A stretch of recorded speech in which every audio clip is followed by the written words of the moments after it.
this Future Music tutorial video, we're going to show you how to build super stereo yet mono-compatible bass sounds with advanced parallel widening.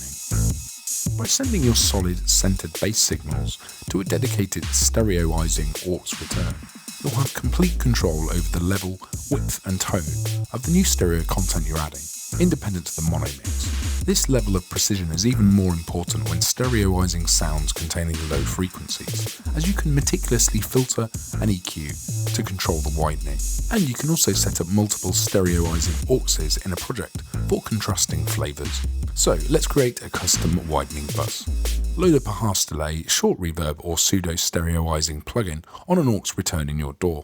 Next, in the aux channels plugin chain, call up a mid-side utility and isolate the side signal. This ensures that the 100% stereo signal will disappear when summed to mono, as there's no mono information anymore.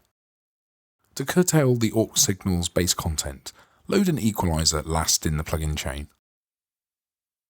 A high-pass filter set to around 100 Hz is an obvious choice. Or you can choose to pocket a low-mid band for a more focused effect. This can work great on 808 basses, for example.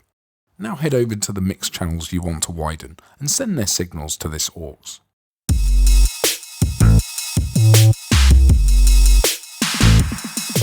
The amount you send will determine how much widening is applied.